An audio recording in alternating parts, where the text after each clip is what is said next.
రావణ్ కేసులో హైప్ ఎక్కువ వచ్చింది, వాస్తవాలకు సంబంధించినటువంటి ఆధారాలు పరిమితమైనవి. దాంతో సమస్య అట్లాగే ఉండిపోయింది. అతని దగ్గర నక్సలిజపు భావజాలపు పుస్తకాలు ఉన్నాయి. అవి అతను చదువుకుంటాడేమో కూడా. దాంతో ఇప్పుడు అవి పాత రోజుల్లో నక్సలైట్లు ఏమన్నా చేయడానికి పనికొస్తుంది. ఉగ్రవాదులతో సంబంధాలు ఉన్నాయి అనేటువంటి నేను మొదటే చెప్పాను. అతని భావజాలం దారి తప్పిన యువకుడు, అంతే తప్పించి నక్సలైట్లతో తీవ్రవాదులతో సంబంధాలు ఉంటాయని నేను అనుకోను. అదే సందర్భంలో హిందుత్వ వ్యతిరేకి, హిందుత్వ ద్వేషి అని మాత్రం నేను చెప్తా. అదే సందర్భంలో భావజాలం మాత్రం ఖచ్చితంగా తప్పే. భావజాలం తప్పు తప్పించి అతను ఉగ్రవాదుడు నక్సలైట్ అని చెప్పట్లే నేను. ఇప్పుడు అతనికి సంబంధించి యూఏపీఏ కేసు పెట్టారు, రైట్, అయిపోయింది. నిజంగా అతనికి ఉగ్రవాదులతో ఇది సంబంధం ఉంటే అతని బ్యాంక్ అకౌంట్లు అన్ని తీశారు కదా, బయటకు వచ్చి ఉండే కదా. అది లేదు అన్నప్పుడు సరే, దారి తప్పిన యువకుడు భవిష్యత్తులో ఉగ్రవాదంకి వెళ్తాడేమో అనేటటువంటి కోణంలో వాదించడం వేరు.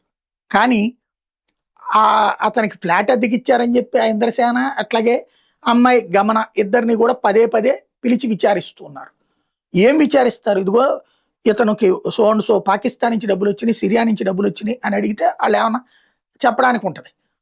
అదే సందర్భంలో రావణ్ మీద మొన్న 10 రోజుల పాటు ఇది అన్నారు, తర్వాత 15 రోజులు అన్నారు, శాంత పక్కన పెట్టేశారు. అతని విచారణ అట్లాగే వీళ్ళని మాత్రం పదే పదే విచారణకు పిలుస్తుంటే ఇప్పుడు వాళ్ళు తాజాగా 2 సార్లు విచారణకు వచ్చి 3వ సారి విచారణకి రాకుండా హైకోర్టుకి వెళ్ళారు, పదే పదే పిలిచి వేధిస్తున్నారు అంటూ.